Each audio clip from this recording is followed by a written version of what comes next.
Dear student, good evening. Sir 8:15 join ചെയ്യത്തുള്ളൂ കേട്ടോ.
Class start ചെയ്തിട്ടില്ല, 8:15 സ്റ്റാർട്ട് ചെയ്യുവേ. സാർ ഇപ്പൊ ജോയിൻ ചെയ്യാൻ പറഞ്ഞിട്ടുണ്ട്. ശരി. എന്റെ പേനെന്തേ?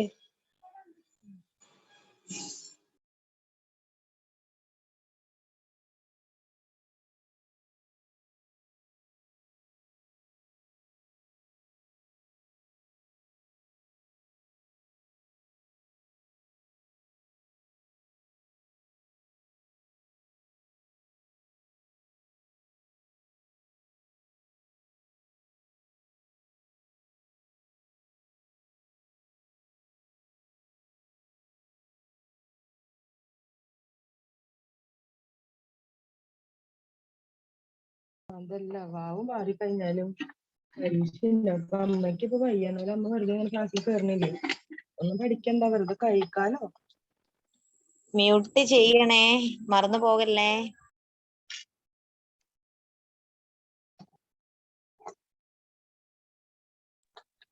സിജി,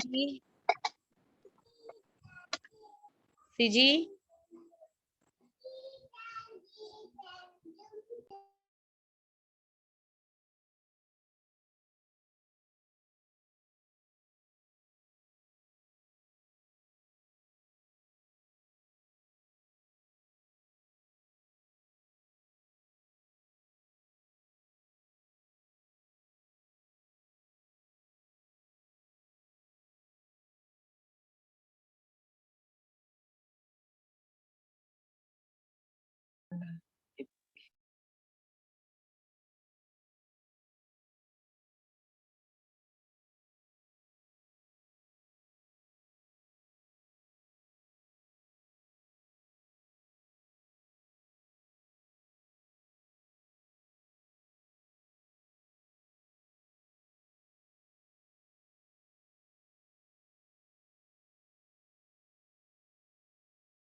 കേൾക്കാൻ പറ്റുന്നുണ്ടോ?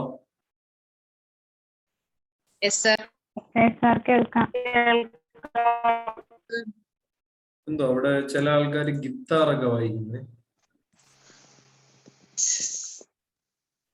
ചില ആൾക്കാരുടെ ഗിത്താറുകളാണ് കേൾക്കുന്നത്. കുഴപ്പമില്ല.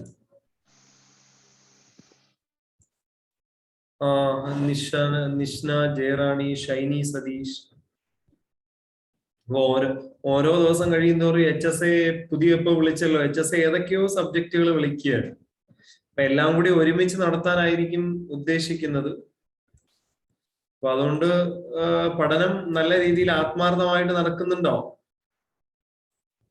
ആത്മാർത്ഥമായിട്ട് തന്നെയാണോ നടക്കുന്നത്? നല്ല രീതിയിലുള്ള ക്ലാസ്സുകളും അതോടൊപ്പം തന്നെ കണ്ടന്റുകളൊക്കെ നല്ല രീതിയിൽ തരികയാണ്. അപ്പൊ അത് മാക്സിമം ഉപയോഗപ്പെടുത്തിക്കൊള്ളുക. ക്ലാസ്സുകൾ മാക്സിമം അറ്റൻഡ് ചെയ്യുക. അതൊക്കെയാണ് നിങ്ങൾക്ക് ഇതിൽ ഉപയോഗപ്പെടുത്താൻ പറ്റുന്ന കാര്യങ്ങൾ. Okay okay. അല്ല നിങ്ങൾക്ക് ആപ്പിനകത്തൂടെയും GK ആൻഡ് കറണ്ട് അഫയേഴ്സ് എന്നുള്ള രീതിയിൽ തരുന്നുണ്ടല്ലോ.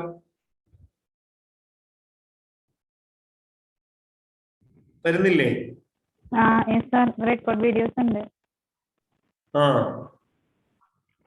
അപ്പൊ അതൊക്കെ മാക്സിമം കാണുക. പിന്നെ ഇടയ്ക്ക് വെച്ച് മറന്നൊക്കെ പോണെങ്കിൽ ആദ്യം മുതൽ ഒന്നേന്ന് കാണുക. അങ്ങനെ എന്താണ് നിങ്ങൾക്ക് മാക്സിമം പഠിച്ചെടുക്കുക എന്നുള്ളതാണ്. മാക്സിമം നമ്മൾ പഠിച്ചെടുത്ത് എന്ത് ചെയ്യുക, ഈ പറയുന്ന രീതിയിൽ നമുക്ക് നോളജ് ഉണ്ടാക്കി എടുക്കുക എന്നുള്ളതാണ് ഒരു കാര്യം. ഓക്കെ. HSST പൊളിറ്റിക്സ് വിളിച്ചു. ക്വാളിഫിക്കേഷൻ ഉള്ള ആൾക്കാർക്ക് HSST ഒക്കെ അപ്ലൈ ചെയ്യാമല്ലോ, ഹയർ സെക്കൻഡറി. വോയിസ് ക്ലാരിറ്റി ഇല്ല ഇവിടെ.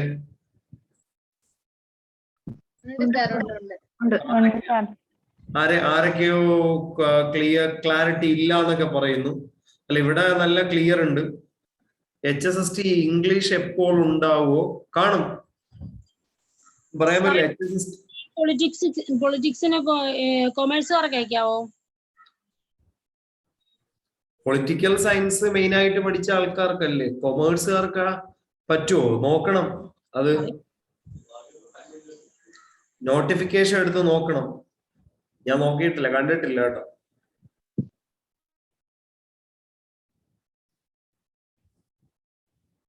പറ്റില്ലായിരിക്കും. പറ്റില്ല. കാരണം കൊമേഴ്സ് വേറെ ഉണ്ടല്ലോ. അതെ, കൊമേഴ്സ് വേറെ ഉണ്ട്. അതാണ്, അതായത് മെയിൻ സബ്ജക്ട് ഏതാണോ അത് മാത്രമാണ് പറ്റുന്നത്. എന്തായാലും നോക്കാം നമുക്ക്. എന്തായാലും നമുക്ക് നിങ്ങൾക്ക് എല്ലാ പരീക്ഷകൾക്കും ഈ പറയുന്ന രീതിയിൽ അതിൻ്റെതായിട്ടുള്ള ടോപ്പിക് നിങ്ങൾ പഠിച്ചോളുക. അപ്പൊ ഒന്നാമത്തെ ചോദ്യം ഇതാണ്: during quit India movement parallel government was constituted. അതായത് ക്വിറ്റ് ഇന്ത്യ മൂവ്മെന്റ് നടക്കുന്ന സമയത്തെ, ക്വിറ്റ് ഇന്ത്യ മൂവ്മെന്റ് ഇന്ത്യയിൽ നടക്കുന്ന സമയത്ത് ഈ സമാന്തര സർക്കാർ ഇന്ത്യയിൽ പ്രവർത്തിച്ചിട്ടുണ്ട്. സമാന്തര സർക്കാരുകൾ ഇന്ത്യയിലെ പല സ്ഥലങ്ങളിൽ. ഇതിലെവിടെയാ?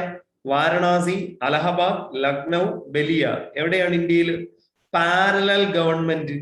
അതായത് ബ്രിട്ടീഷുകാർക്ക് പാരലൽ ആയിട്ട് സർക്കാരുകൾ രൂപീകരിച്ചിട്ടുണ്ട്. എവിടെ എന്നുള്ളതാണ് വാരണാസി, അലഹബാദ്, ലക്നൗ, ബലിയ.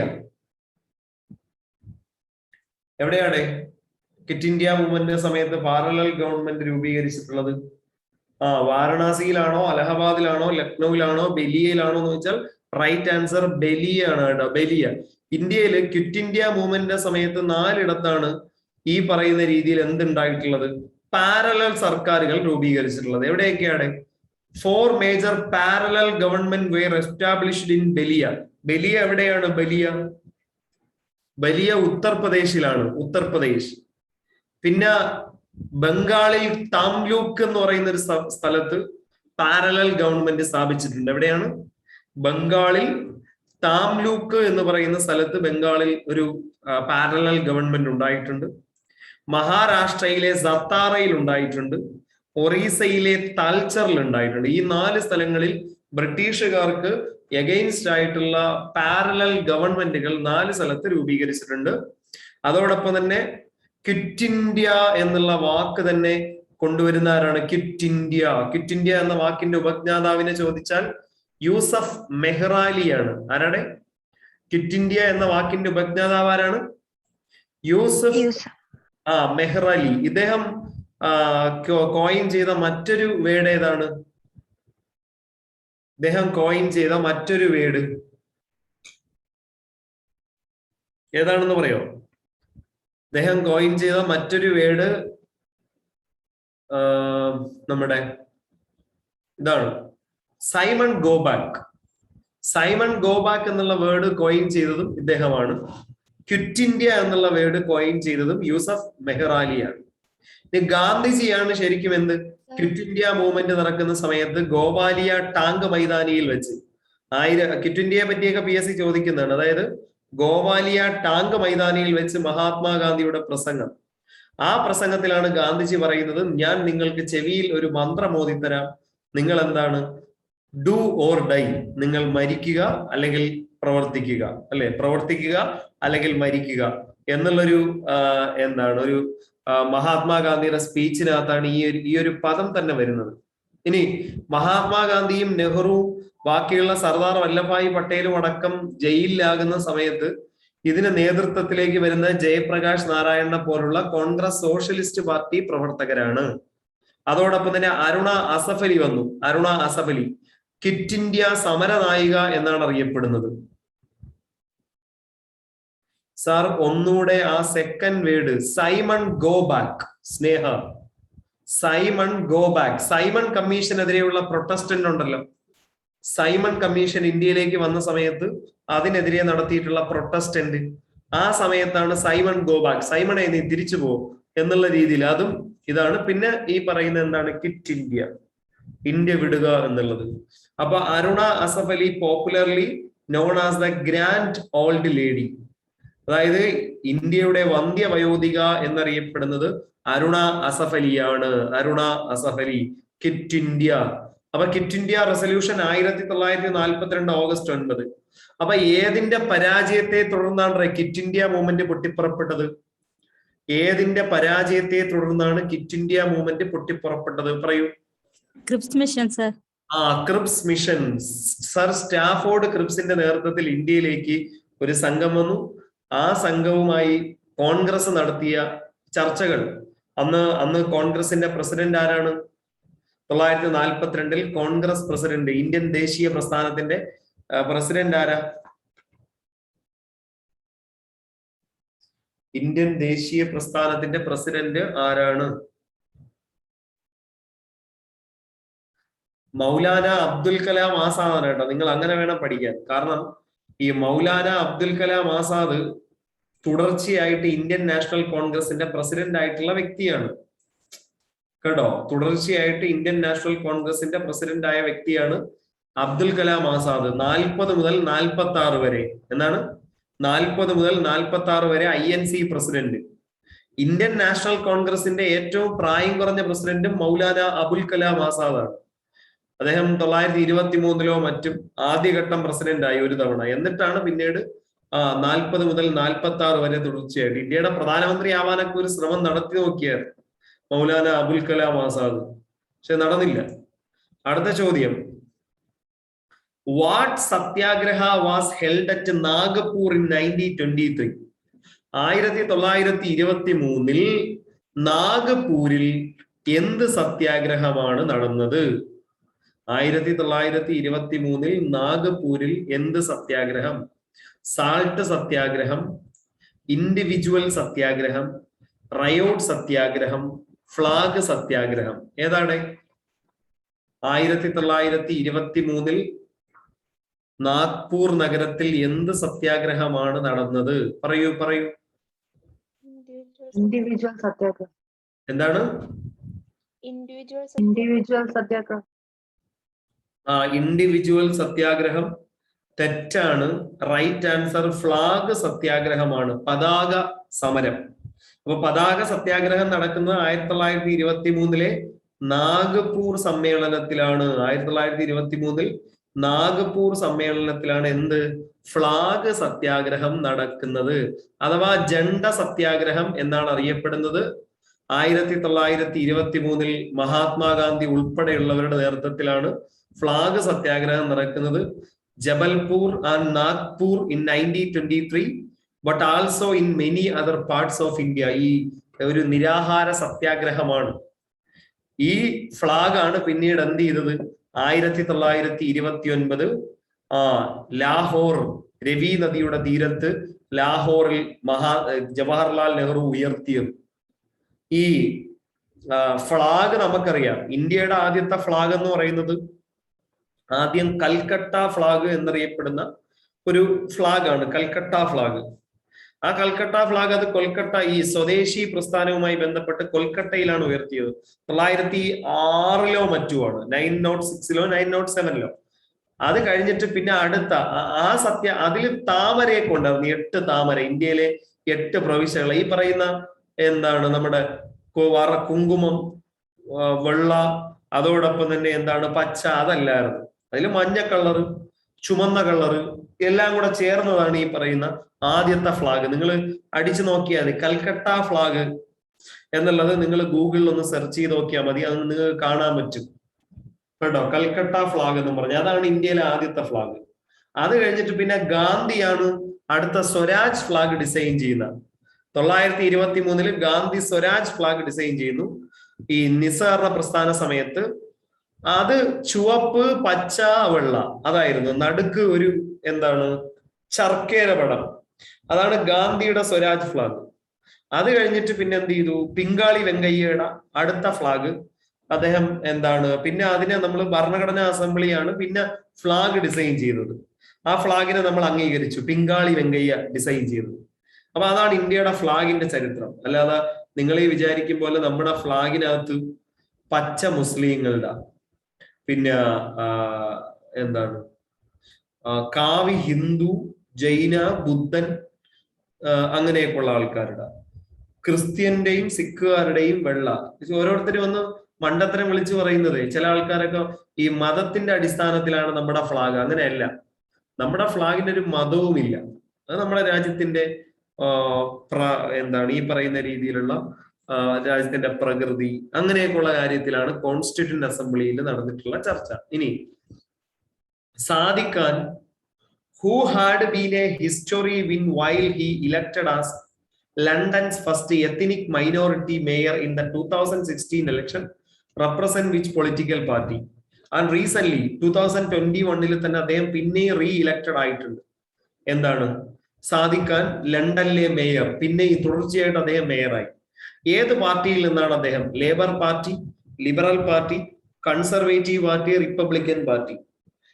അദ്ദേഹത്തിന്റെ പിതാവ് ഫ്രം പാകിസ്ഥാൻ, പാകിസ്ഥാനിൽ നിന്നുള്ള ഒരു ട്രക്ക് ഡ്രൈവറാണ്. അദ്ദേഹത്തിന്റെ മകനാണ് സാദിഖ് ഖാൻ. അദ്ദേഹം ഏത് പാർട്ടിയിൽ നിന്നാണ്? ലണ്ടനിൽ, അതായത് ലണ്ടൻ നഗരത്തിന്റെ മേയറായിട്ടുള്ള ആദ്യത്തെ എത്നിക് മൈനോറിറ്റി, അതായത് ഒരു മുസ്ലിം എത്നിക് മൈനോറിറ്റി. അപ്പൊ ആരാണ് എന്നുള്ളതാണ് ചോദ്യം.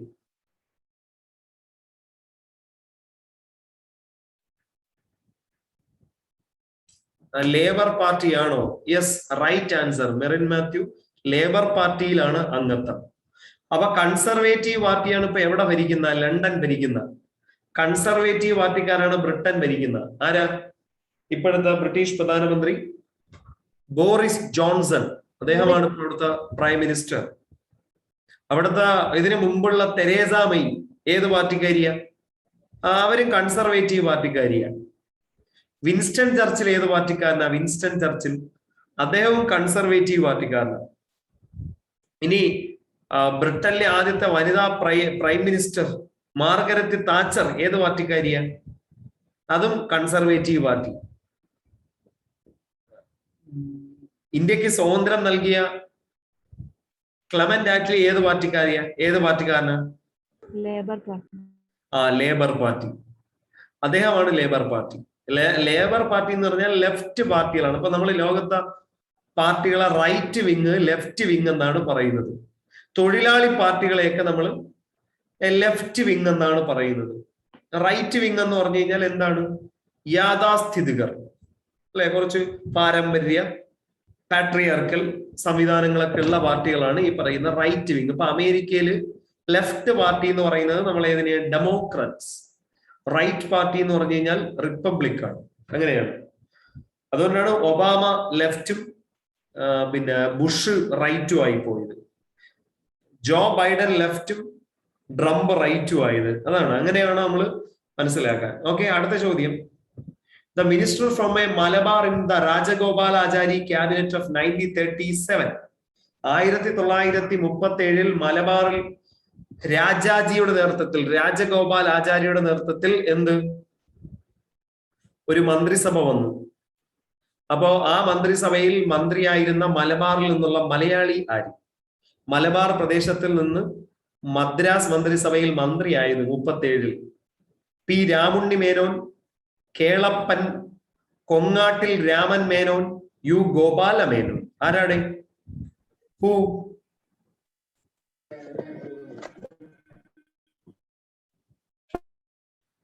അറിയൂ? താരാശങ്കർ, ഷിൻസി വർഗീസ്. കൊങ്ങാട്ടിൽ രാമൻ മേനോനാണോ, യു ഗോപാല മേനോനാണോ, പി രാമുണ്ണി മേനോനാണോ? ആരാ? റൈറ്റ് ആൻസർ ഓപ്ഷൻ സി ആണ്.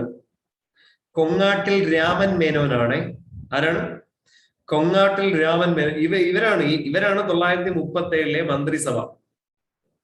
1937 മന്ത്രിസഭ ഇവരാണ്. രാജഗോപാൽ ആചാരി മുഖ്യമന്ത്രി, T Prakasam Andhra Kesari revenue minister, P Subbarayan law and education minister. അതോടൊപ്പം തന്നെ എന്താണ്? B S Murthy labour minister, B Gopala Reddy local administration, പിന്നെ T S S Rajan public, Maulana Yakub Hasan. Yakub ഹസനാണ് മലബാർ കലാപ സമയത്ത് അറസ്റ്റ് ചെയ്യപ്പെട്ട കോൺഗ്രസിന്റെ നേതാവ്. യാക്കൂബ് ഹസനും സി രാജഗോപാൽ ആചാര്യയുമാണ് മലബാർ കലാപ സമയത്ത് മദ്രാസിൽ നിന്ന് എവിടെ എത്തിയത്? മലബാറിൽ വന്നത്. ആ സമയത്ത് അവരെ എന്ത് ചെയ്തു? അറസ്റ്റ് ചെയ്ത് ആ ഏരിയയിൽ പോലും കയറ്റാൻ ബ്രിട്ടീഷ് പട്ടാളം സമ്മതിച്ചില്ല. പിന്നെ ആരാണ്? എസ് രാമനാഥൻ. ഓക്കെ, അപ്പോ കൊങ്ങാട്ടിൽ രാമൻ മേനോനാണ് ഏത്? കോർട്ടും അതോടൊപ്പം തന്നെ പ്രിസണും. കേട്ടോ, ഇദ്ദേഹം മരിച്ചപ്പോ പിന്നെ ഇദ്ദേഹത്തിന് പകരം മന്ത്രിയാക്കിയത് ആരുടെ? കൊങ്ങാട്ടിൽ രാമൻ മേനോൻ മരിച്ചു. എവിടെ? മലബാറിൽ. അവിടെ അധികാരത്തിൽ ഇരുന്ന് മരിച്ചു. അതിനുശേഷം ഇദ്ദേഹത്തിന്റെ മന്ത്രിസ്ഥാനം മാറ്റിയിട്ട് അടുത്ത ആളിനെ മന്ത്രിയാക്കി. ഏതാ? On January 7, 1939 Raman Menon died and CJ Varkey Chunkath was inducted to in the cabinet. ആരാണ്? Right answer CJ Varkey. Varkey കുന്നത്തിനെ രാമൻ മേനോൻ മരിച്ചപ്പോൾ എന്ത് ചെയ്തു? കൊങ്ങാട്ടിൽ രാമൻ മേനോൻ മരിച്ചപ്പോൾ അദ്ദേഹത്തിനെ എന്ത് ചെയ്തു? ക്യാബിനറ്റിലേക്ക് കൊണ്ടുവന്നു. കുറച്ച് നാളുകൾ കഴിഞ്ഞപ്പോ തന്നെ 39 ഓഗസ്റ്റ് മാസമോ അങ്ങനെ ഏതോ ഒരു മാസം എത്തിയപ്പോ തന്നെ ഈ സർക്കാരുകളെല്ലാം തന്നെ രാജിവെച്ചു. ഇത് കോൺഗ്രസ് സർക്കാരാണ്. മലബാറിൽ മദ്രാസിലെ കോൺഗ്രസ് സർക്കാർ 39 തന്നെ രാജിവെച്ചു. അതിന്റെ റീസൺ എന്താ? റീസൺ എന്താണ്? രണ്ടാം ലോക മഹായുദ്ധത്തിലേക്ക് ആരെ ചേർത്തു? സെപ്റ്റംബറിലോ പിന്നെ ആഗസ്റ്റിലോ ആണ്. സെപ്റ്റംബർ എന്നല്ലേ? സെപ്റ്റംബർ കഴിഞ്ഞിട്ടാണ്. രണ്ടാം ലോക മഹായുദ്ധത്തില് ഈ കോൺഗ്രസിനോട് ചോദിക്കാതെ കോൺഗ്രസിനെ വോയിസ് ബ്രേക്കിംഗ് ഉണ്ടോ?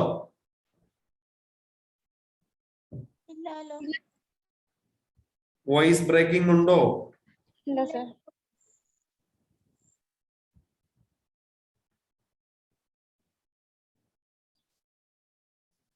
അപ്പോ 1939 ജനുവരി 27 രാമൻ മേനോൻ മരിച്ചപ്പോ CJ വർക്കി ഇങ്ങോട്ട് ചേർത്തു. പിന്നീട് ഈ രണ്ടാം ലോക മഹായുദ്ധത്തിൽ കോൺഗ്രസിന്റെ പിന്തുണ ഇല്ലാതെ തന്നെ രണ്ടാം ലോക മഹായുദ്ധത്തിൽ ബ്രിട്ടനും ഇപ്പൊ ചേർത്തു.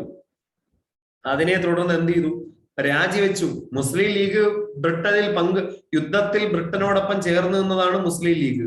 ഓക്കെ, അടുത്ത ചോദ്യം. Who gave the title of Mahamana to Madan Mohan Malaviya?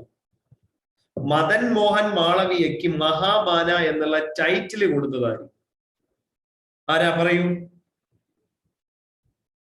Madan Mohan മാളവിയയ്ക്ക് Mahamana എന്നുള്ള ടൈറ്റിൽ തന്നെ നൽകിയതായി ദാദാഭായി നവറോജി, ഗോപാൽ കൃഷ്ണ ഗോഖലെ, മഹാത്മാ ഗാന്ധി, രവീന്ദ്രനാഥ ടാഗോർ. ഇതിൽ ആരാ?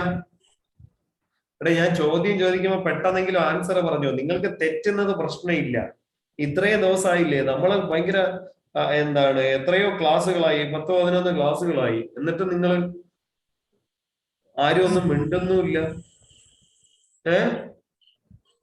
നിങ്ങളെ ഞാൻ മോട്ടിവേറ്റ് ചെയ്യാൻ ശ്രമിക്കുമ്പോൾ നിങ്ങളൊക്കെ തന്നെ ഡൗൺ ആയിട്ടാണ് പോകുന്നത്. വൈ? ആരും ഒന്നും മിണ്ടുന്നുമില്ല.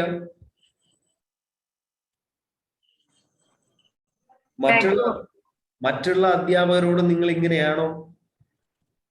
മറ്റുള്ള അധ്യാപകര്, അതോ പൊതുവെ അധ്യാപകരോട് നിങ്ങൾ ഇങ്ങനെയാണോ? ഇങ്ങനത്തെ ഒരു ഇതിരി നിങ്ങൾ ഫ്യൂച്ചറിൽ ക്ലാസ്സിൽ ചെന്ന് കുട്ടികളെ പഠിപ്പിക്കുമ്പോൾ അവര് നിങ്ങളുടെ അടുത്ത്, ഞാൻ പറയാം, നിങ്ങൾ ഇങ്ങനെ പഠിപ്പിക്കുമ്പോൾ കുട്ടികളൊന്നും പറയുന്നില്ല, നിങ്ങളുടെ മൈൻഡ് എന്തായിരിക്കും ഇവിടെ? നിങ്ങൾ പറ. ആ മൈൻഡേ ഉള്ളൂ എനിക്കും. നിങ്ങൾക്ക് നിങ്ങളുടെ കുട്ടികൾ നിങ്ങളോട് എന്ത് പ്രതികരിച്ചില്ല എങ്കിൽ അതുപോലെ തന്നെയാണ് എനിക്കും. കേട്ടോ? അത് പറയുമ്പോ ബി ബി ബി അല്ല. റൈറ്റ് ടാഗോർ. ടാഗോർ ആണ് റൈറ്റ് ആൻസർ. രവീന്ദ്രനാഥ ടാഗോർ ആണ് കേട്ടോ ഇദ്ദേഹത്തിന് മഹാമാന എന്നുള്ള പദവി തന്നെ കൊടുത്തത്.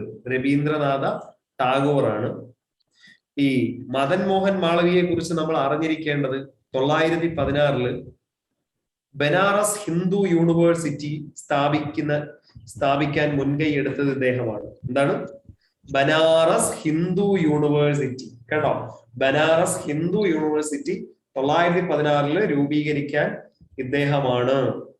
ഇനി ഇന്ത്യയിൽ സത്യമേവ ജയതേ എന്നുള്ള ടേമിനെ ഇന്ത്യയിൽ പോപ്പുലറൈസ് ചെയ്ത വ്യക്തി ആരെന്ന് ചോദിച്ചാൽ അതും ഇദ്ദേഹമാണ്. സത്യമേവ ജയതേ. ഇത് ശരിക്കും മുണ്ടകോപനിഷത്തിൽ നിന്നാണ് എന്ത് കടമെടുക്കപ്പെട്ടത്. ആ മോട്ടോ ഇന്ന് നമ്മുടെ എന്താണ് ഇന്ത്യയുടെ തന്നെ നാഷണൽ മോട്ടോ ആയിട്ടാണ് അറിയപ്പെടുന്നത്. അപ്പോ ഈ സത്യമേവ ജയതേ എന്നുള്ള വാക്ക് ഇന്ത്യയിൽ പോപ്പുലറൈസ് ചെയ്യപ്പെട്ടത് ആരാണ് എന്നുള്ളതാണ് ചോദ്യം. ആരാ സത്യമേവ ജയതേ പോപ്പുലറൈസ് ചെയ്യപ്പെട്ട?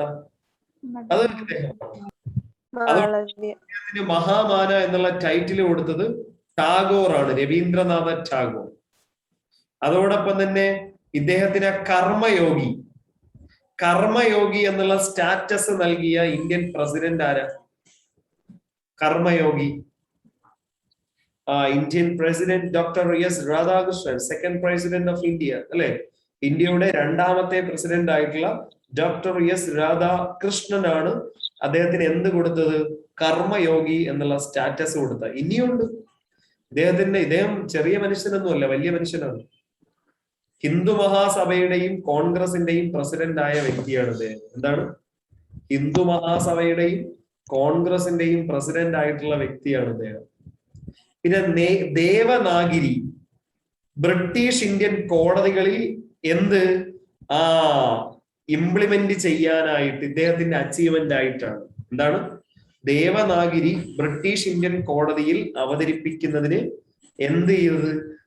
ഈ പറയുന്ന രീതിയിൽ ഗ്രേറ്റ് എഫേർട്ട് എടുത്തിട്ടുള്ള മനുഷ്യനാണ് അദ്ദേഹം. അദ്ദേഹത്തിന് അങ്ങനെ നമുക്ക് എന്ത് ചെയ്യാൻ പറ്റില്ല, മാറ്റാൻ പറ്റില്ല. 946 84ാമത്തെ വയസ്സിൽ ഇദ്ദേഹം മരിച്ചു. 946 84ാമത്തെ വയസ്സിൽ ഇദ്ദേഹത്തിന്റെ മരണം. 2014 ഇദ്ദേഹത്തിന് മരണാനന്തര ബഹുമതിയായിട്ട് ഭാരതരത്ന പുരസ്കാരം നൽകി. എന്താണ്? ഭാരതരത്ന പുരസ്കാരം നൽകി. ഇതാണ് മദൻ മോഹൻ മാളവിയ. ഇനി ചോദിച്ചു കഴിഞ്ഞാൽ ഓർത്തിരിക്കണം, ബനാറസ് ഹിന്ദു സർവകലാശാല മാത്രമല്ല, അദ്ദേഹത്തിന് ഇങ്ങനെയൊക്കെ ഉള്ള കുറച്ച് അച്ചീവ്മെന്റും ഉണ്ട്. ക്ലിയർ ആയോ കുട്ടികളെ? ക്ലിയർ ആയോ? മനസ്സിലായോ? എന്തെങ്കിലും ഡൗട്ട് ഉണ്ടോ? എന്തെങ്കിലും ഡൗട്ട് ഉണ്ടോ?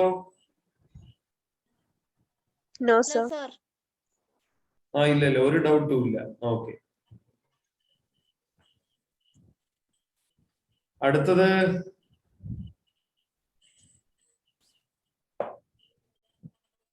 The Narendra Mandal or Chamber of Princes was inaugurated in 1921 by Lord Curzon, Lord Wellesley, Duke of Connaught, Duke of Wellington. ഇതിൽ ആരാണ് പ്രിൻസസ് ഓഫ് ചേംബർ ഇനാഗുറേറ്റ് ചെയ്തത്?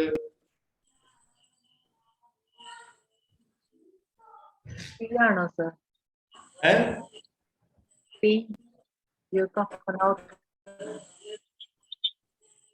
ഓപ്ഷൻ ഡിയോ? Duke of Connaught. Yes, Duke of Connaught ആണ് ശരിക്കും എന്ത് ചെയ്തത്? ഈ 1921 എന്ത് പ്രിൻസസ് ചേംബർ എന്ത് ചെയ്തത്? ഇനാഗുറേറ്റ് ചെയ്തത്.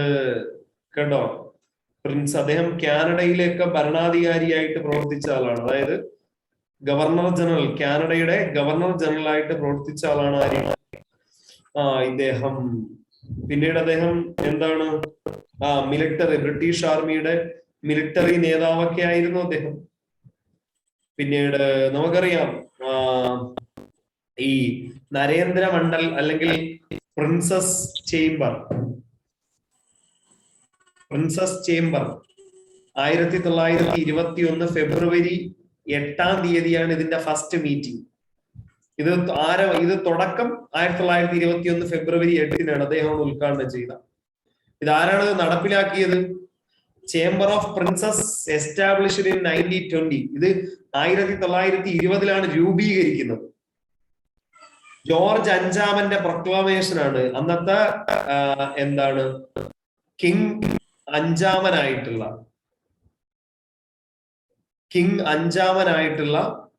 ജോർജ് അഞ്ചാമന്റെ പ്രൊക്ലമേഷൻ പ്രകാരം 1919 ഡിസംബർ 23-നാണ് പ്രൊക്ലമേഷൻ വരുന്നത്. അതിനുശേഷം 1919 government of India act royal assent പ്രകാരമാണ് ഇത് ചെയ്യുന്നത്. The chamber first met on 8 February 1921 and initially consisted of 120 members. ഏകദേശം ഇതിൽ 120. ഇത് എന്തിനായി? പ്രിൻസസ് ചേംബർ ഇന്ത്യയിലുള്ള നാട്ടുരാജ്യങ്ങളില്ലേ, ആ നാട്ടുരാജ്യങ്ങളിലുള്ള രാജാക്കന്മാർക്ക് ഒരുമിച്ചിരിക്കാൻ വേണ്ടിയിട്ടാണ് പ്രിൻസസ് ചേംബർ. 1921 ഫെബ്രുവരി 8-ന് ഈ ചേംബർ ഇപ്പൊ എന്തായുടെ? Chamber convene at the parliament house. ഇത് പാർലമെന്റ് ഹൗസിലാക്കി മാറ്റി. പിന്നീട് ഇന്ന് അത് പാർലമെന്റിലെ എന്തായിട്ടാണ് അറിയപ്പെടുന്നത്? പാർലമെന്റ് ലൈബ്രറിയാണ്. ഇന്ന് നമുക്ക് അവിടെ പോയി നോക്കിക്കഴിഞ്ഞാൽ പാർലമെന്റ് ലൈബ്രറി, പാർലമെന്റിലെ സെൻട്രൽ ഹാളിൽ ഒരു ലൈബ്രറി ഉണ്ട്. അവിടെയാണ് ഈ പറയുന്ന എന്തുള്ളത്? അന്നത്തെ പ്രിൻസസ് ചേംബർ. ഈ പ്രിൻസസ് ചേംബറിലാണ് പിന്നീട് ഇന്ത്യയുടെ ഫെഡറൽ സുപ്രീം കോടതി പ്രവർത്തിച്ചിരുന്നത്. ആദ്യം സുപ്രീം കോടതി ബിൽഡിംഗ് നമുക്കില്ലായിരുന്നു. അത് നമ്മൾ പിന്നീട് 54-ലാണ് അതിന്റെ തറക്കല്ലിട്ട്. അതിനു മുമ്പ് ഇന്ത്യയിലെ സുപ്രീം കോടതിയുടെ പ്രവർത്തനം ഈ പ്രിൻസസ് ചേംബറിലായിരുന്നു. ഇന്ത്യക്ക് സ്വാതന്ത്ര്യം കിട്ടിയതിന് ശേഷം. മനസ്സിലായ? അതാണ് പിന്നീട് എന്തായി മാറിയത്? പാർലമെന്റ് ഹാളായിട്ട് മാറിയത്. അടുത്ത ചോദ്യം. Give me blood, I will give you freedom. These words attributed Subhash Chandrabose.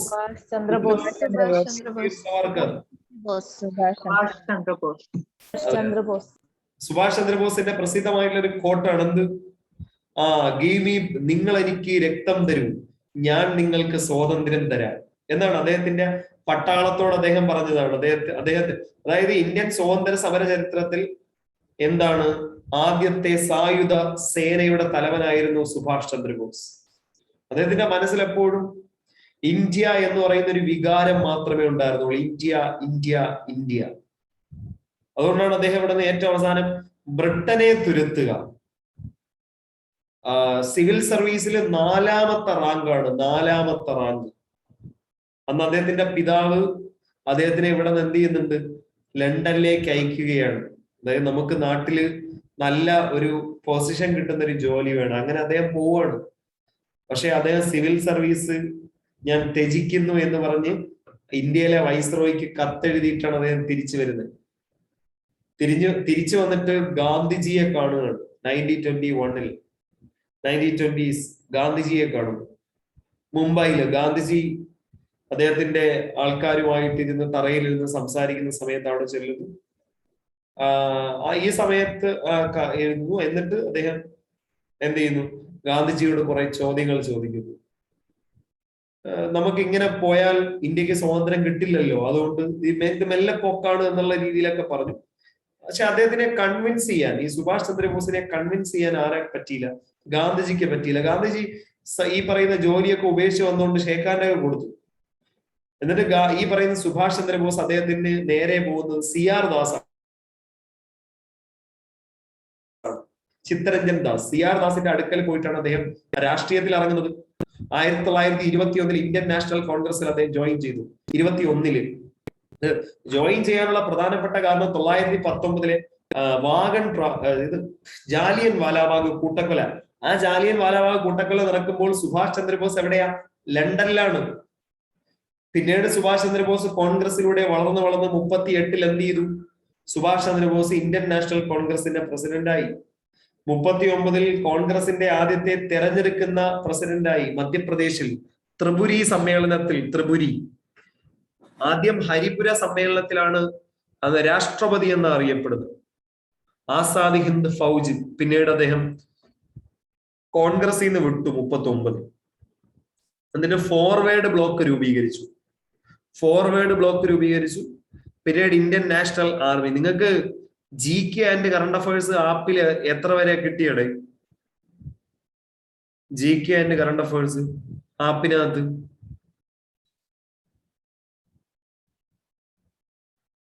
എങ്ങനെ sir? GK and current affairs part 1 part 2 എന്നും പറഞ്ഞ് എത്ര വരെ ആയെന്ന് ഇപ്പൊ അതിനകത്ത് ഞാൻ എത്ര വരെ നിങ്ങൾക്ക് കിട്ടി?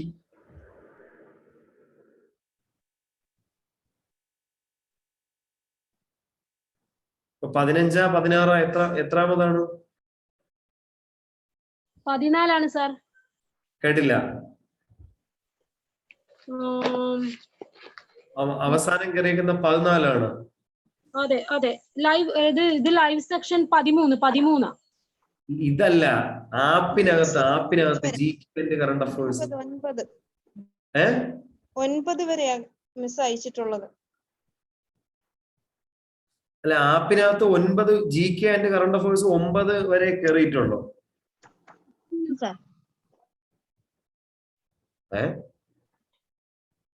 16 വരെയായി. ഓക്കെ ലിഞ്ചിഷ. അല്ല, ഞാൻ ഇപ്പൊ 20 ഇന്നും കയറ്റിയിട്ടുണ്ടായിരുന്നു. അതൊക്കെ എഡിറ്റ് ചെയ്ത് അടുത്ത 2-3 ദിവസത്തിനകത്തേ വരുവുള്ളായിരിക്കും. അതായത് കുറെ ക്ലാസ്സുകളാകുമ്പോൾ നമ്മുടെ ആ ടോപ്പിക്ക് ഈ പറയുന്ന സാധനങ്ങളൊക്കെ എല്ലാം അവരുടെയൊക്കെ എല്ലാം കറങ്ങി നിങ്ങൾക്ക് കിട്ടും. അതുകൊണ്ട് പേടിക്കണ്ട.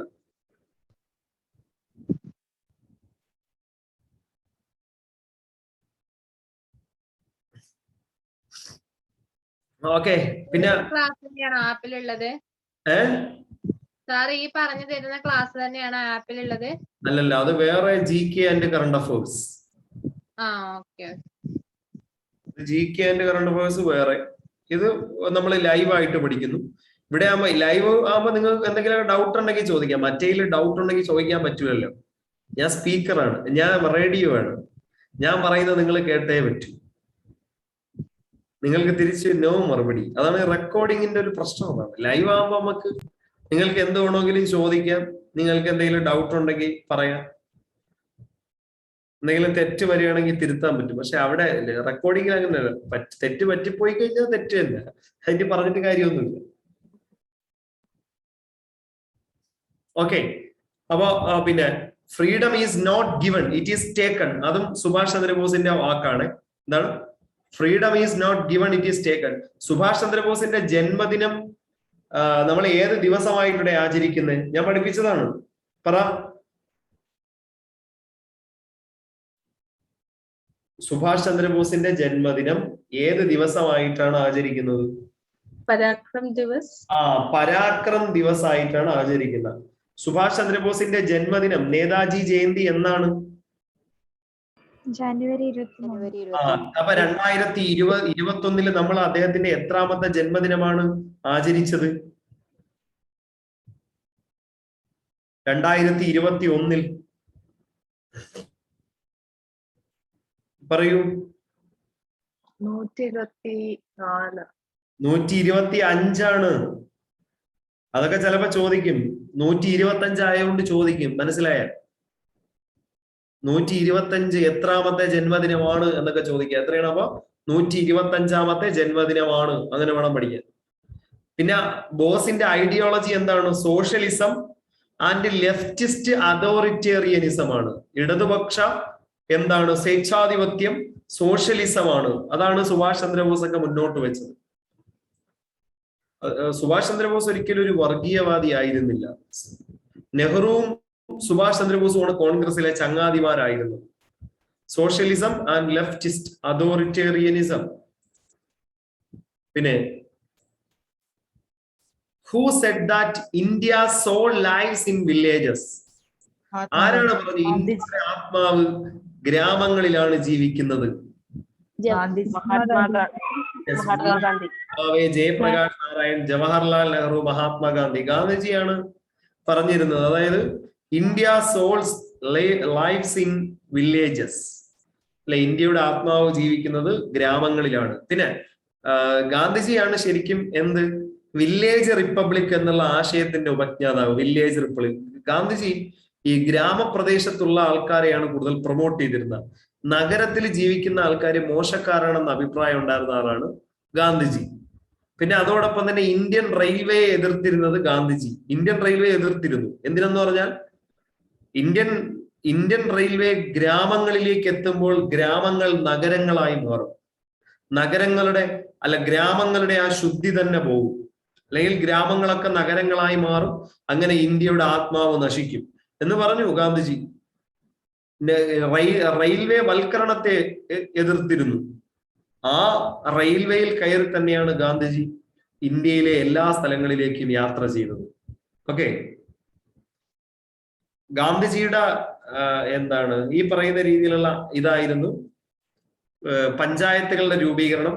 അത് ഗാന്ധിജിയുടെ ആശയമായിട്ടാണ് ഇന്ത്യൻ കോൺസ്റ്റിറ്റ്യൂഷന്റെ ഡയറക്റ്റീവ് പ്രിൻസിപ്പിളിൽ പറയുന്നത്. ഇനി മേക്കിംഗ് ഓഫ് എ ക്രിക്കറ്റർ ആരുടെ ജീവിതത്തെ കുറിച്ചാണ് പ്രതിപാദിക്കുന്നത്? Making of A cricketer Kapil Dev, Sunil Gavaskar, Anil Kumble, Sachin Tendulkar. നമ്മുടെ കേരള സർക്കാരിന്റെ ഓണം ബമ്പർ ആദ്യം ഗൾഫിലുള്ള ഒരാൾക്ക് അടിച്ചെന്ന് പറഞ്ഞു, ഒരു റെസ്റ്റോറന്റ് ജീവനക്കാരന്. അത് കഴിഞ്ഞിട്ട് ഇപ്പോ നമ്മുടെ കടക്കാരൻ ഇപ്പൊ ഏതോ ഒരു ഓട്ടോ ഡ്രൈവറിന് അടിച്ചു എന്ന് പറഞ്ഞു. 12 കോടി രൂപ. അല്ലെ, നമ്മളിങ്ങനെ പഠിക്കുന്നതിനേക്കാൾ നല്ലത് ആ 12 കോടി അങ്ങ് അടിച്ചു കഴിഞ്ഞാൽ പിന്നെ അതുകൊണ്ട് വല്ല ബിസിനസ്സോ ഒക്കെ നടത്തി എന്താണ് സർക്കാർ ജോലിക്ക് പോകണ്ടല്ലോ. അല്ലെ, നിങ്ങൾ സർക്കാർ ജോലിക്ക് പൊയ്ക്കൊണ്ടിരിക്കുമ്പോൾ നിങ്ങൾക്ക് ഒരു 12 കോടി അടിച്ചു എന്ന് കരുതുക, നിങ്ങൾ എന്ത് ചെയ്യും? എന്താണ് കേട്ടില്ല? പാവപ്പെട്ടവരുണ്ടെങ്കിൽ അവർക്കും കൊടുക്കും. പാവപ്പെട്ടവർക്ക് ഇപ്പൊ അങ്ങ് കൊടുക്കും. ഇത് തന്നെയാണ് പൈസക്ക് മൂല്യമല്ല സർ, അത് വെറുതെ കിട്ടുന്നതല്ലേ, അധ്വാനിച്ച് കിട്ടുന്നതല്ലല്ലോ പറയുന്നതൊക്കെ. ഇത് എല്ലാ ആൾക്കാരും ഇങ്ങനെ തന്നെയാണ് പറയുന്നത്. പാവപ്പെട്ടവർക്ക് കൊടുക്കുമെന്ന് നിങ്ങൾ എല്ലാരും പറയും, ഞാനടക്കമുള്ളൂ. പക്ഷെ നമ്മൾ കൊടുക്കൂല. നമുക്കിത് അടിക്കുമ്പോ സ്വാഭാവികമായിട്ട് ഇത് എന്താണ് പാവപ്പെട്ടവരുടെ പൈസ എന്ന് പറഞ്ഞു കഴിഞ്ഞാൽ ഇതൊരു സർക്കാർ സംവിധാനമാണ്. സർക്കാർ നടത്തുന്ന ഒരു സംവിധാനത്തിന്റെ ഭാഗമാണ് ലോട്ടറി. അപ്പൊ പിന്നെ ചിട്ടി നമ്മൾ അടച്ചു കൊടുക്കുന്നെങ്കിലും പറയാം. പക്ഷെ ഇത് ലോട്ടറി എന്ന് പറഞ്ഞു കഴിഞ്ഞാൽ അങ്ങനെയാണ്. പക്ഷെ അതൊന്നും പറഞ്ഞിട്ട് കാര്യമില്ല. നമ്മൾ ഈ പാവപ്പെട്ടവരുടെ പൈസ എന്നൊക്കെ നോക്കുന്ന നമ്മൾ അവരെയും തട്ടിപ്പറിച്ചതല്ലല്ലോ. എല്ലാ ആൾക്കാരും മനസ്സറിഞ്ഞ് കൊടുക്കുന്നു. എനിക്കടിക്കും എന്നും പറഞ്ഞു. അവർക്ക് അടിച്ചില്ല. ഞാനും മനസ്സറിഞ്ഞ് പൈസ കൊടുത്തു ഒരു ടിക്കറ്റ് വാങ്ങിച്ചു, എനിക്കത് അടിച്ചു.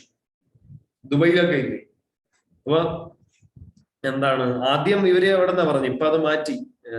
ഞാൻ മനസ്സിൽ ആഗ്രഹിച്ച ഒരേ ഒരു കാര്യമേ, നമുക്കറിയുന്ന ആൾക്കാർക്ക് ആർക്കും അടിക്കല്ലേ. അതായത് ഞങ്ങളുടെ വിദ്യാർത്ഥികൾക്കോ ഞങ്ങളുടെ വീട്ടിന്റെ അയൽവക്കക്കാർക്കോ ഞങ്ങളുടെ കൂട്ടുകാർക്കോ അങ്ങനെയൊന്നും അടിക്കല്ലേ. പിന്നെ നമുക്ക് അതിനെ ഓർത്ത് പിന്നെ അയ്യോ എനിക്കടിച്ചില്ലല്ലോ എന്നുള്ള രീതിയിൽ പിന്നെ നമ്മൾ പൈസയൊക്കെ കടം ചോദിച്ചാലോ എന്നൊക്കെ ഉള്ള രീതിയിൽ. അതുകൊണ്ടാണ് ഞാൻ ഉദ്ദേശിച്ചത് എന്താണ്, ഒരു കാരണവശാലും അങ്ങോട്ട് അടിക്കണ്ട എന്നുള്ള രീതിയിൽ. നിങ്ങൾ അങ്ങനെ വിചാരിച്ചില്ലേ?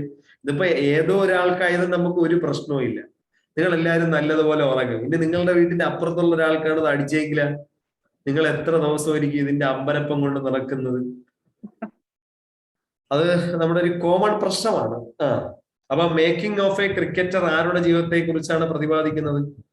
സച്ചിൻ ടെണ്ടുൽക്കർ. അതെ, സച്ചിൻ ടെണ്ടുൽക്കറിനെ കുറിച്ച് അദ്ദേഹത്തിന്റെ ജ്യേഷ്ഠൻ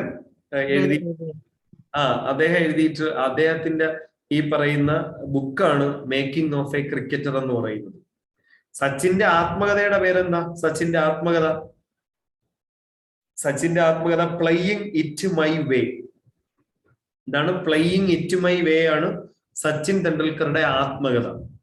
playing to win Saina Nehwal അല്ലെ, അങ്ങനെയൊക്കെ ആത്മകഥകൾ ഉണ്ട് കേട്ടോ. അടുത്ത പാർലമെന്റിൽ പ്രമേയം കൂടാതെ ഇനി പറയുന്നവയിൽ ആരെയാണ് രാഷ്ട്രപതിക്ക് നീക്കം ചെയ്യാൻ കഴിയുന്നത്? പാർലമെന്റ് പ്രമേയം അവതരിപ്പിക്കില്ല, പക്ഷെ രാഷ്ട്രപതിക്ക് നീക്കം ചെയ്യാം. Governor of A state, chief election commissioner, controller, ഇവരെ എല്ലാത്തിനെയും രാഷ്ട്രപതി തന്നെയാണ് അപ്പോയിന്റ്മെന്റ് ചെയ്യുന്നത്. പക്ഷെ രാഷ്ട്രപതിക്ക് ഇതില് ആരോ ഒരാളെ പ്രമേയമൊന്നും വേണ്ട, മാറ്റാം, അവിടെ നീക്കം ചെയ്യാം. Governor of A state, chief election commissioner, controller and auditor general, ഹൈക്കോടതി ജഡ്ജി. ബാക്കി 3 പേരെയും പാർലമെന്റിന്റെ അനുമതി ഇല്ലാതെ അല്ലെങ്കിൽ പാർലമെന്റിൽ പ്രമേയം അവതരിപ്പിക്കാതെ നീക്കാൻ പറ്റില്ല. ആരാണ്? ഗവർണറാണോ? യെസ്, ഗവർണറാണ്. ഒരു സംസ്ഥാനത്തിന്റെ ഗവർണർമാരാണ്. അതുകൊണ്ടാണ് ഇപ്പൊ അങ്ങനെയാണെങ്കിൽ ഗവർണറെ അവിടെ നിന്ന് നീക്കണമെങ്കിൽ പിന്നെ നിരന്തരം പാർലമെന്റിൽ പ്രമേയം ഒരുക്കും ഗവർണർമാരെ അവിടെ നിന്ന് മാറ്റണമെങ്കിൽ. ഇപ്പോ മിസോറാമിൽ നമ്മുടെ കേരളത്തിൽ നിന്ന് BJPയുടെ കുമ്മനം രാജശേഖരൻ അദ്ദേഹത്തിനെ അപ്പോയിന്റ്മെന്റ് ചെയ്തു. അദ്ദേഹത്തിന് അവിടെ നിന്ന് മാറ്റിയത് ആരെങ്കിലും അറിഞ്ഞ പാർലമെന്റിൽ എങ്ങാനും പോയാ ഇല്ല.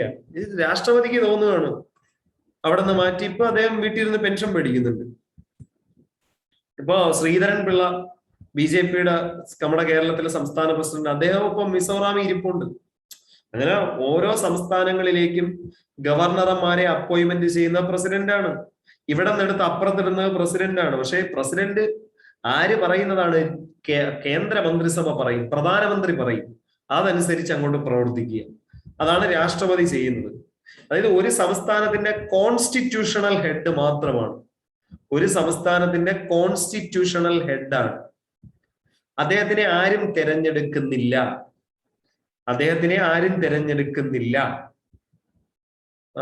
സംസ്ഥാനത്തിന്റെ മുഖ്യമന്ത്രിയാണ് അവരെ ഉപദേശിക്കുന്നത്. അതായത് ഗവർണർ എങ്ങനെ പ്രവർത്തിക്കണമെന്ന് തീരുമാനിക്കുന്ന ആരാണ്?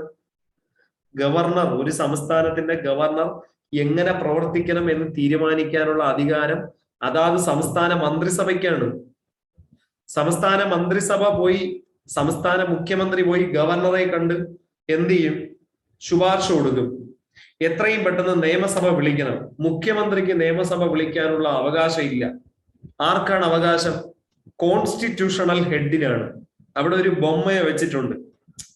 നമ്മളൊരു ബൊമ്മ സെറ്റപ്പോടെ ഇരിപ്പുണ്ട്. മുഖ്യമന്ത്രി പോയിട്ട് പറയും നാളെ നിയമസഭാ സമ്മേളനം വിളിക്കണം. ഓക്കെ, അപ്പൊ എന്ത് ചെയ്യും?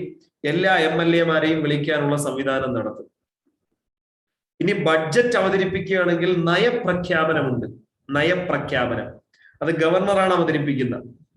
ഗവർണർ നയപ്രഖ്യാപനത്തിൽ എന്ത് പറയണം? സംസ്ഥാന മന്ത്രിസഭ മുഖ്യമന്ത്രി എഴുതി അങ്ങോട്ട് കൊടുക്കും. അത് വായിക്കണം. എന്തെങ്കിലും അതിനകത്ത് എന്തെങ്കിലും ഒരു തെറ്റുണ്ടെങ്കിലും അതും കൂടെ വായിക്കണം. അത് എല്ലാ സംസ്ഥാനങ്ങളിലും അങ്ങനെ തന്നെ. ഇപ്പൊ ഡൽഹിയിൽ അരവിന്ദ് കെജ്രിവാൾ കൊണ്ടുവന്ന് കൊടുക്കും ഗവർണർക്ക്. അത് അല്ലെങ്കിൽ കേരളത്തില് ശ്രീ പിണറായി വിജയൻ, എനിക്ക് എന്റെ ബർത്ത്ഡേ അടുത്ത മാസമാണ്, അതും കൂടി താങ്കൾ ഈ പ്രഖ്യാപനത്തിലൂടെ എന്ത് ചെയ്യണം? എന്നെ വിഷ് ചെയ്യണം. പിണറായി വിജയന് ബർത്ത്ഡേ വിഷസ്. അത് വായിച്ചേ പറ്റൂ. നയപ്രഖ്യാപനം എന്താണോ തയ്യാറാക്കി കൊടുക്കുന്നത് അത് വായിക്കാം. ഇനി ആരെങ്കിലും ചീത്ത വിളിക്കാനുണ്ടെങ്കിൽ അതും കൂടെ. അങ്ങനെയൊന്നും ചെയ്യൂല, ഞാൻ പറഞ്ഞതാണ് നിങ്ങൾക്ക് അത് മനസ്സിരിക്കാൻ വേണ്ടിയിട്ട്. അപ്പൊ അവരെ ഉപദേശിക്കാൻ ഒരു മന്ത്രിസഭയെ തെരഞ്ഞെടുക്കണമെന്ന് പറയുന്നത് ഗവർണർ തന്നെയാണ്. ഓക്കെ, അടുത്ത ചോദ്യം. എഴുത്തുകാരിയായ തസ്ലീമ നസറിന്റെ തൊഴിൽ എന്താണ്? എഴുത്തുകാരിയായിട്ടുള്ള തസ്ലീമ നസറിന്റെ തൊഴിൽ എന്താണ്? Doctor, engineer, teacher, dancer. ഞാൻ GK-യിൽ ഉൾപ്പെടുത്തി കയറ്റിയതാണ്. തസ്ലീമ നസറിനെ അറിഞ്ഞിരിക്കണമല്ലോ. ഡോക്ടറാണോ, എഞ്ചിനീയർ ആണോ, ടീച്ചർ ആണോ, ഡാൻസർ ആണോ? ഡോക്ടർ. യെസ്, ഡോക്ടർ ആണ് കേട്ടോ. തസ്ലീമ നസറിൻ ഏതാണ്? ഡോക്ടറാണ്. അപ്പോ തസ്ലീമ നസറിനെ സംബന്ധിച്ച് നമുക്കറിയാം എന്താണ്, അവർ ഏത് രാജ്യക്കാരിയായിരുന്നേ? തസ്ലീമ നസറിൻ ഏത് രാജ്യക്കാരിയായിരുന്നു? ബംഗ്ലാദേശ് എഴുത്തുകാരിയായിരുന്നു. അവരുടെ പ്രസിദ്ധമായിട്ടുള്ള ഏത് എന്താണ് നോവലാണ് അവരെ നോട്ടപ്പുള്ളിയാക്കിയത്? മതമൗലികവാദികൾ. ലജ്ജ. ഏതാണ്? ലജ്ജ. ലജ്ജ എന്ന് പറയുന്ന നോവലാണ് അവരെ മതമൗലികവാദികളുടെ നോട്ടപ്പുള്ളിയാക്കി മാറ്റിയത്. അവര് എനിക്ക് തോന്നുന്നു കുറെ നാളുകളായിട്ട് എവിടെയാണ്? കുറെ നാളുകളായിട്ട് അവര് കുറച്ച് വർഷങ്ങളായി 10-15 സ്വീഡനിലോ മറ്റുമാണ് കേട്ടോ. ഇന്ത്യ പൗരത്വം കൊടുത്തിട്ടുണ്ട്. അവർ കുറെ രാജ്യത്ത് പൗരത്വം ഉണ്ട്. യൂറോപ്പ്, ഇന്ത്യ, അങ്ങനെയുള്ള പല രാജ്യങ്ങളിലായിട്ടാണ് തസ്ലീമ നസറിൻ ജീവിച്ചിരിക്കുന്നത്. പിന്നീട് എന്താണ് അമേരിക്കയിലേക്ക് അവർ താമസം മാറി. ഇന്ത്യ 2014 അവരുടെ ഈ പറയുന്ന വിസ റദ്ദാക്കി. അങ്ങനെയൊക്കെയുള്ള ഒരുപാട് ചെയ്തിട്ടുണ്ട് തസ്ലീമ നസറിൻ. ഇനി രാജപ്രമുഖിന്റെ നേതൃത്വത്തിലുള്ള സംസ്ഥാനം ജനാധിപത്യ രാഷ്ട്രം രൂപീകരിക്കുന്നതിന് ഹെൽപ്ഫുൾ ആകില്ല എന്ന വിശ്വാസത്തോടെ ഐക്യ കമ്മിറ്റിയിൽ നിന്ന് രാജിവെച്ചത് ആരാ? കേളപ്പനാണ്. Right answer Kelappan. രാജപ്രമുഖിന്റെ നേതൃത്വത്തിലുള്ള സ്റ്റേറ്റ് ജനാധിപത്യ രാഷ്ട്രം രൂപീകരിക്കുന്നതിന് സഹായമാകില്ല. അതുകൊണ്ട് എന്ത് ചെയ്തേ? അദ്ദേഹം കേളപ്പൻ എന്ത് ചെയ്തു? ഈ പറയുന്ന ഐക്യ കമ്മിറ്റി, കേളപ്പന്റെ മ്യൂസിയം ഒക്കെ വരാൻ പോകുന്നുണ്ട്. കേളപ്പനെ കുറിച്ചുള്ള പ്രസിദ്ധമായിട്ടുള്ള മ്യൂസിയം എവിടെ വരാൻ പോവാണ്? ഈ പറയുന്ന മലബാറിലോ മറ്റോ വരാൻ പോവാണ്. അതായത് NSSന്റെ ആദ്യത്തെ പ്രസിഡന്റ് ആണ് കേട്ടോ ഇദ്ദേഹം. NSSന്റെ ആദ്യത്തെ പ്രസിഡന്റ് ആയിട്ട് അറിയപ്പെടുന്നത് ഇദ്ദേഹമാണ്. അതോടൊപ്പം തന്നെ കേരളത്തിൽ നിന്ന് ഗാന്ധിജി തെരഞ്ഞെടുത്ത സത്യാഗ്രഹിയാണ് ഇദ്ദേഹം. അതുകൊണ്ടാണ് ഉപ്പ് സത്യാഗ്രഹം അദ്ദേഹം നടത്തിയത്. അതോടൊപ്പം തന്നെ ഒരു സോഷ്യലിസ്റ്റുകാരനായിരുന്നു. പലതവണ ജയിൽ വാസം അനുഷ്ഠിച്ചിട്ടുണ്ട് ഇദ്ദേഹം. 1952 ഇദ്ദേഹം മലപ്പുറത്ത് പൊന്നാനി നിയമസഭാ പാർലമെന്റിൽ നിന്ന് തെരഞ്ഞെടുക്കപ്പെട്ട് ആദ്യത്തെ ഇന്ത്യൻ പാർലമെന്റിൽ അംഗമായിരുന്നു ഇദ്ദേഹം. അതോടൊപ്പം തന്നെ സർവോദയ പ്രസ്ഥാനത്തിൽ പങ്കെടുത്തിട്ടുണ്ട്. സർവോദയ പ്രസ്ഥാനം.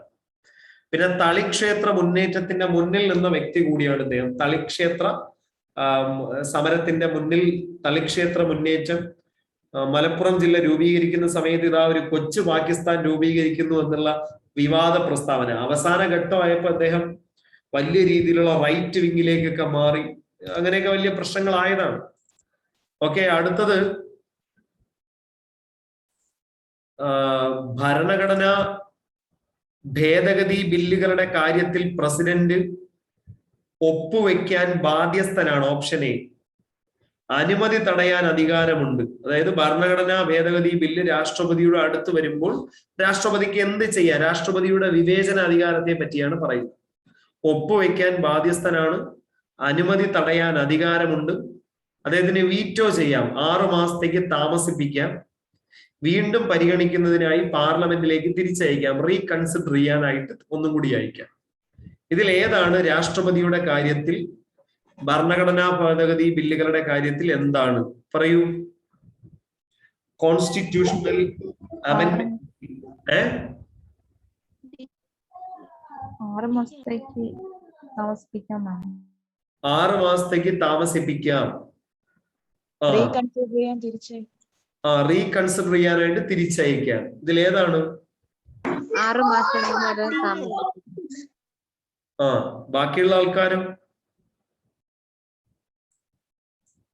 മൈക്ക് ഓൺ ആക്കി കഴിഞ്ഞാൽ അപ്പോഴേ നിങ്ങളുടെ ബാക്ക്ഗ്രൗണ്ടിലെ സൗണ്ട് ഇവിടെ കേൾക്കാല്ലേ. അതുകൊണ്ടാണ് പല ആൾക്കാരും മിണ്ടാതിരിക്കുന്നത്. വീട്ടില് മക്കൾ, ഭർത്താവ്, അമ്മ, അമ്മായിയമ്മ, അങ്ങനെ പല ആൾക്കാരും നിങ്ങളോട് സ്നേഹത്തോടു കൂടി സംസാരിക്കുന്നത് കേൾക്കാൻ പറ്റുമായിരിക്കും. അതുകൊണ്ടായിരിക്കാം അല്ലേ? റൈറ്റ് ആൻസർ ഡി അല്ല, ഓപ്ഷൻ എ ആണ്. ഒപ്പുവെച്ചേ പറ്റൂ, മസ്റ്റ് ആയിട്ട് ഒപ്പുവെച്ചേ പറ്റൂ. കോൺസ്റ്റിറ്റ്യൂഷണൽ അമെൻമെന്റ് ബില്ലിന് അങ്ങനെ ഒരു പ്രത്യേകത ഉണ്ട്. ലോക്സഭ ഭേദഗതി ചെയ്ത ഭരണഘടനാ ഭേദഗതി ബിൽ, രാജ്യസഭ ഭേദഗതി ചെയ്ത ഭരണഘടനാ ഭേദഗതി ബിൽ, ഈ രണ്ട് സ്ഥലത്തും ഈ അമെൻമെന്റ് ചെയ്തു കഴിഞ്ഞാൽ അത് രാഷ്ട്രപതി ഒപ്പുവയ്ക്കണം. എന്തുകൊണ്ടാണ് ഒപ്പുവയ്ക്കുന്നത്? കാരണം ഭരണഘടനാ ഭേദഗതി ബില്ല് അവതരിപ്പിക്കുന്നതിന് തൊട്ടു മുമ്പ് ആരുടെ അനുമതി വാങ്ങിയിരിക്കണം? പ്രസിഡന്റിന്റെ അനുമതി വാങ്ങിയിട്ടാണ് കൊണ്ടുപോയി ലോക്സഭയിലും രാജ്യസഭയിലും അവതരിപ്പിച്ച് പാസ്സാക്കി വരുന്നത്. അപ്പൊ അനുമതി കൊടുത്ത ഒരാള് അത് പാസ്സായി വരുമ്പോ ഒപ്പുവെക്കില്ല എന്ന് പറഞ്ഞു കഴിഞ്ഞാൽ അത് എന്തൊരു മര്യാദയുടെ. അതുകൊണ്ടാണ് കോൺസ്റ്റിറ്റ്യൂഷൻ പ്രകാരം ഇന്ത്യയുടെ രാഷ്ട്രപതി കോൺസ്റ്റിറ്റ്യൂഷണൽ അമെൻമെന്റ് ബില്ലിൽ സൈൻ ആണ്, മസ്റ്റ് സൈൻ ചെയ്തേ പറ്റൂ. ഇനി സാധാ ബില്ലുണ്ട്, ഓർഡിനറി ബില്ല്. ഓർഡിനറി ബില്ലിന് രാഷ്ട്രപതിക്ക് വീറ്റോ പവർ ഉപയോഗിക്കാം, താൽക്കാലികമായി വെക്കാം, റീകൺസിഡറേഷൻ ആയിട്ട് തിരിച്ചയക്കാം. പിന്നെ പോക്കറ്റ് വീറ്റോ, പോക്കറ്റിൽ ഇട്ടോണ്ട് നടക്കാം. അത് എപ്പ തിരിച്ചയക്കണമെന്നൊന്നും പറയാൻ പറ്റൂല. അതാണ് സാധാ ബില്ല്, ഓർഡിനറി ബില്ല്, സാധാ നിയമങ്ങൾ ഉണ്ടാക്കുന്ന ബില്ല്. അതിപ്പോ രാഷ്ട്രപതിക്ക് തീരുമാനിക്കാം. അടുത്തത് മണി ബിൽ. മണി ബില്ലും എന്താണ്, രാഷ്ട്രപതിക്ക് തിരിച്ചയക്കേണ്ടതില്ല. രാഷ്ട്രപതി ഒപ്പുവെക്കണമെങ്കിൽ ഒപ്പുവെക്കാം, അല്ലെങ്കിൽ രാഷ്ട്രപതിക്ക് എന്ത് ചെയ്യാം, റദ്ദ് ചെയ്യാം. മണി ബില്ല് രാഷ്ട്രപതിക്ക് ഒപ്പുവെക്കണ്ട. ഒപ്പുവെക്കാതെ അവരടുത്ത് പറഞ്ഞാൽ അവരൊന്നും കൂടെ ബില്ല് എന്ത് ചെയ്യും, തയ്യാറാക്കി പിന്നെ അയക്കും. അപ്പൊ പിന്നെ ഒപ്പുവെച്ചേ പറ്റൂ. അതേപോലെ തന്നെ റീകൺസിഡർ ചെയ്യാനും, അതായത് എന്താണ് ഈ പറയുന്ന ഒരു ബില്ല് വന്നു, ആ ബില്ല് തിരിച്ചയച്ചു, സർക്കാർ എടുത്ത് വായിച്ചു നോക്കിയിട്ട് ഒന്നും കൂടെ പാസ്സാക്കി തിരിച്ച് രാഷ്ട്രപതിക്ക് അയച്ചു കൊടുത്താൽ രാഷ്ട്രപതി അത് ഒപ്പുവെച്ചേ പറ്റൂ. മണി ബില്ല് തിരിച്ചയക്കേണ്ടതില്ല. മണി ബില്ല് പുതിയതായിട്ട് പിന്നെ അവരെന്ത് ചെയ്യും, തയ്യാറാക്കി ഗവൺമെന്റ് രാഷ്ട്രപതിക്ക് അയക്കും, പാർലമെന്റിൽ പാസ്സാക്കി. ക്ലിയർ ആക്കിയ എന്താ ഈ 3 bill, money bill, constitutional bill, ordinary bill, ഈ 3 ബില്ലിന്റെയും കാര്യത്തിലുള്ള കാര്യം മനസ്സിലായാടെ? ഓർഡിനറി ബില്ലിന്റെ ഒന്നുകൂടെ പറയാമോ സാർ? ഇവിടെ ഓർഡിനറി ബില്ല് അത് സാധാ ബില്ലാണ്. ഇപ്പൊ എനിക്കൊരു നിയമം പാസ്സാക്കണം. ഇപ്പൊ പൗരത്വ ഭേദഗതി നിയമം, പൗരത്വ നിയമം, അത് ഓർഡിനറി ബില്ലാണ്, അത് കോൺസ്റ്റിറ്റ്യൂഷനകത്ത് പറയുന്നില്ല. അതോടൊപ്പം തന്നെ കർഷക ബില്ല്, 3 കർഷക ബില്ല് ഇപ്പൊ പാസ്സാക്കില്ല, അതൊക്കെ ഓർഡിനറിയാണ്, സാധാ ബില്ലുകൾ. ആ ബില്ല് ലോക്സഭയും രാജ്യസഭയും പാസ്സാക്കി അത് രാഷ്ട്രപതിക്ക് അയച്ചു. രാഷ്ട്രപതിക്ക് വേണമെങ്കിൽ ആ ബില്ല് ഒപ്പുവെച്ചാൽ മതി. ഇല്ല എന്നുണ്ടെങ്കിൽ രാഷ്ട്രപതിക്ക് വീറ്റോ അധികാരം ഉപയോഗിച്ച് പോക്കറ്റിൽ ഇട്ടുകൊണ്ട് നടക്കാം, പോക്കറ്റ് വീറ്റോ. ഓക്കെ, അല്ലെങ്കിൽ കുറച്ചു നാളത്തേക്ക് അദ്ദേഹത്തിന് ഒപ്പുവെക്കാതിരിക്കാം, അല്ലെങ്കിൽ അദ്ദേഹത്തിന് ആ ബില്ല് തിരിച്ചയക്കാം. തിരിച്ചയക്കുമ്പോൾ പിന്നെയും ലോക്സഭയും രാജ്യസഭയും ഒന്നും കൂടി പാസ്സാക്കി അവർ തിരിച്ച് രാഷ്ട്രപതിക്ക് കൊടുത്തു കഴിഞ്ഞാൽ രാഷ്ട്രപതി പിന്നെ ഒപ്പുവെച്ചേ പറ്റൂ. ഒരു തവണ മാത്രമേ തിരിച്ചയക്കാൻ പറ്റൂ. അതിൽ പിന്നെ വീറ്റോ യൂസ് ചെയ്യാൻ പറ്റില്ല. അങ്ങനെ ഒരു പ്രശ്നമുണ്ട്. ആദ്യത്തെ തവണ വരുമ്പോൾ മാത്രമേ വീറ്റോ യൂസ് ചെയ്യാൻ പറ്റൂ. തിരിച്ചയച്ചാൽ പിന്നെ നോ വീറ്റോ, വീറ്റോ പവർ. അതിനാണ് നമ്മൾ പറയുന്നത്.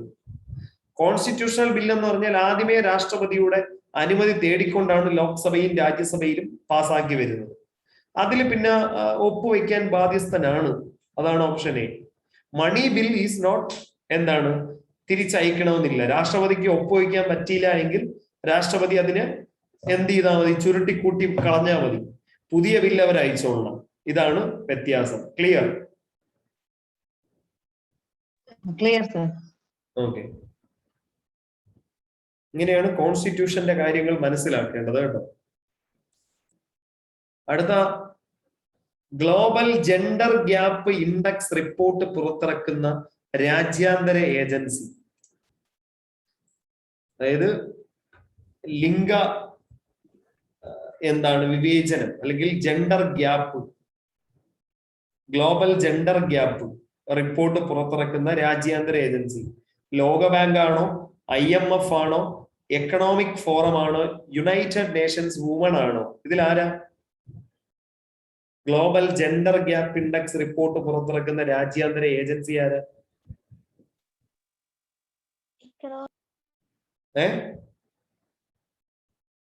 വേൾഡ് എക്കണോമിക് ഫോറം ആണേ. ലോക എക്കണോമിക് ഫോറത്തിന്റെ ആസ്ഥാനം എവിടെയാ? വേൾഡ് എക്കണോമിക് ഫോറത്തിന്റെ ആസ്ഥാനം എവിടെയാണ്? സ്വിറ്റ്സർലാൻഡിലാണ്. എവിടെയാണ്? വേൾഡ് എക്കണോമിക് ഫോറത്തിന്റെ ആസ്ഥാനം സ്വിറ്റ്സർലാൻഡിലാണ്. അങ്ങനെ വേണം പഠിക്കാൻ കേട്ടോ. സ്വിറ്റ്സർലാൻഡിലാണ് വേൾഡ് എക്കണോമിക് ഫോറത്തിന്റെ ആസ്ഥാനം.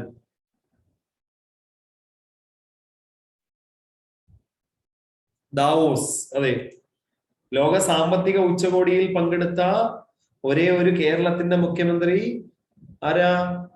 പിണറായി വിജയനാണോ? അല്ല, ഉമ്മൻചാണ്ടിയാണ്. ഉമ്മൻചാണ്ടി. പിന്നെ doctor Shyamaprasad Mukherjee institute of medical science and research സ്ഥാപിച്ച IIT ഏതാണ്? ശ്യാമപ്രസാദ് മുഖർജി, ഇന്ത്യയുടെ ആദ്യത്തെ വ്യവസായ വകുപ്പ് മന്ത്രി, ഹിന്ദു മഹാസഭയുടെ തലവൻ. Doctor Shyamaprasad Mukherjee institute of medical science and research സ്ഥാപിച്ച IIT ഏതാണ്? IIT Madras, IIT Delhi, IIT Kharagpur, IIT Kanpur. Madras. കേട്ടില്ല? മദ്രാസ് ആണോ? അല്ല, ശ്യാമപ്രസാദ് മുഖർജി ഏത് നാട്ടുകാരനാ? അവിടെ ഓർത്താ മതി. അദ്ദേഹം കൊൽക്കട്ടക്കാരനല്ലേ, ബംഗാളി അല്ലേ. അവ IIT ഖരഗ്പൂർ ആണ്. ഇന്ത്യയിലെ ആദ്യത്തെ IIT ആണ് Kharagpur. Kharagpur from west Bengal. 51 IIT Indian institute of technology IIT Kharagpur അവിടെയാ സ്ഥാപിച്ചേ, കേട്ടോ. അപ്പോ ഇന്ന് നമ്മൾ ഏകദേശം 1 മണിക്കൂറോളം ആകുന്നു. എനിക്കൊരു സ്ഥലം വരെ പോകാനും ഉണ്ട്, അല്ലെങ്കിൽ ഞാൻ ഒരു 5-6 മിനിറ്റും കൂടെ എടുക്കാമായിരുന്നു. അപ്പോ എന്റെ ഒരു സ്റ്റുഡന്റിന്റെ വിവാഹം. അപ്പൊ അവൻ ഇവിടെ അവൻ എന്താണ് മുസ്ലിമാണ്. അവൻ വിവാഹം കഴിക്കുന്ന ഒരു ക്രിസ്ത്യൻ പെൺകുട്ടിയാണ്. ഇപ്പൊ അവരെ ആ 2 വീട്ടുകാരും കൂടെ ചേർന്നാണ് നടത്തി കൊടുക്കുന്നത്. ഒരു പ്രശ്നവും ഇല്ല. അങ്ങനെയൊക്കെയുള്ള ആൾക്കാർ. ആദ്യമൊക്കെ ചില പ്രശ്നങ്ങൾ ഉണ്ടായിരുന്നു, പക്ഷെ മനുഷ്യരായിട്ട് ജീവിച്ചു കഴിഞ്ഞാൽ യാതൊരു പ്രശ്നമില്ല. അപ്പൊ ആ ഒരു കല്യാണം വിളിച്ചത്. അപ്പൊ അതിന് ഉറപ്പായിട്ട് പോണമല്ലോ. ഇവിടെ അടുത്ത് തന്നെയാണ്. ഓക്കെ, കേട്ടില്ല? കാര്യം പറഞ്ഞില്ലായിരുന്നോ? ഒന്നും കൂടെ പറയോ? എന്താണ്? ഉമ്മൻചാണ്ടി പങ്കെടുത്ത ഒരു ലോക സാമ്പത്തിക ഉച്ചകോടിയിൽ കേൾക്കുന്നില്ലേ? വേൾഡ് എക്കണോമിക് ഫോറത്തിൽ പങ്കെടുത്ത ഒരേ ഒരു കേരള മുഖ്യമന്ത്രി, ആദ്യ കേരള മുഖ്യമന്ത്രി. അങ്ങനെ വേണം പഠിച്ചാൽ മതി. നിങ്ങൾ എല്ലാ ആൾക്കാരും ടെലഗ്രാമിൽ ഉണ്ടല്ലോ. എന്റെ ടെലഗ്രാം ചാനലിൽ എല്ലാ ആൾക്കാരും ജോയിൻ ചെയ്തല്ലോ. ഇനി ആരെങ്കിലും ഉണ്ടോ? പുതിയ ആൾ? ജോയിൻ ചെയ്തിന് സർ. കേട്ടില്ല? ജോയിൻ ചെയ്തു സർ. ജോയിൻ ചെയ്യാത്ത ആരെങ്കിലും ഉണ്ടെങ്കിൽ പറയുക. അതായത് ഇതിനകത്ത് PSC ബ്രെയിൻസ് എന്ന് പറയുന്ന ടെലഗ്രാം ചാനലിൽ ജോയിൻ ചെയ്താൽ മതി. ഓക്കെ, ഞാനിവിടെ ചെയ്തിട്ടുണ്ട്. അപ്പൊ എന്തായാലും ഉറപ്പായിട്ട് നമുക്ക് അടുത്ത ക്ലാസ്സിൽ കാണാം. അടുത്ത ക്ലാസ്സിൽ കാണുന്നവരെ good night. Thank you sir. Thank you. Thank you sir. Okay, thank you sir. Okay.